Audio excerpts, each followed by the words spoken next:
আমি চলে আসছি সেমাই বানাতে।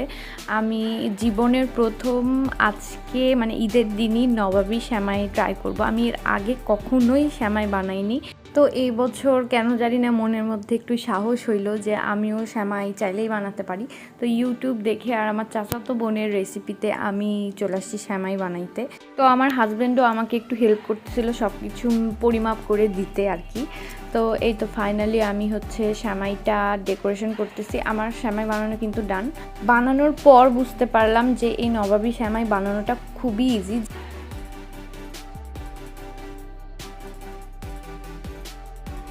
আপনাদের ঈদ কেমন কাটলো, আপনারা কি কি বানাইলেন আমাকে জানাতে একদমই ভুলবেন না। আর আপনারা যদি আমার চ্যানেলে নতুন হন তাহলে অবশ্যই আমাকে লাইক করতে ভুলবেন না, সাবস্ক্রাইব করতে ভুলবেন না, আর শেয়ার করতে একদমই ভুলবেন না।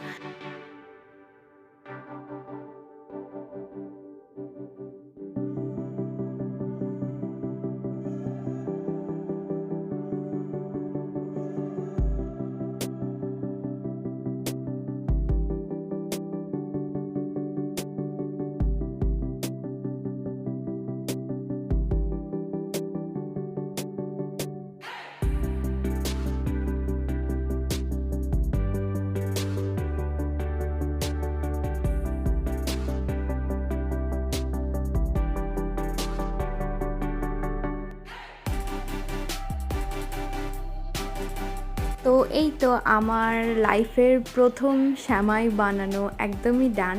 সত্যি কথা বলতে আমি জীবনের প্রথম সেমাই রান্না করলাম ঈদের মধ্যে। এর আগে কখনোই আমি ট্রাই করিনি। তো এখন আমি হচ্ছে কিছু বাদাম ঘিয়ে ভেজে নিচ্ছি যাতে আমি সেমাইটাকে সুন্দর মতো ডেকোরেশন করতে পারি। এইবার ঈদে যে শুধু আমি সেমাই বানাইছি তা না, আমার শাশুড়ি মাও 3 রকমের সেমাই বানাইছে। আমারটা দিয়ে 4 রকমের সেমাই আমাদের বাসায় বানানো হয়েছে। আমি কিছুক্ষণ পর আপনাদেরকে দেখাবো যে আমাদের বাসায় কী কী সেমাই বানানো হয়েছে।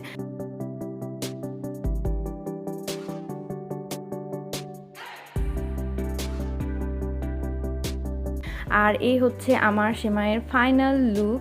আমার দেখে আবারও লোভ লাগতেছে। আলহামদুলিল্লাহ, এটা কিন্তু খেতেও অনেক মজা হয়েছিল। আমি আবারও এটা বাসায় ট্রাই করবো। আর আপনারা যদি চান আমি এটার রেসিপি আপনাদের সঙ্গে কিন্তু শেয়ার করতে পারি, আপনারা যদি চান তাহলে। আচ্ছা, আর এটা হচ্ছে আমাদের সেমাই, আর এটা দেখতে এত বেশি মজা লাগতেছিল।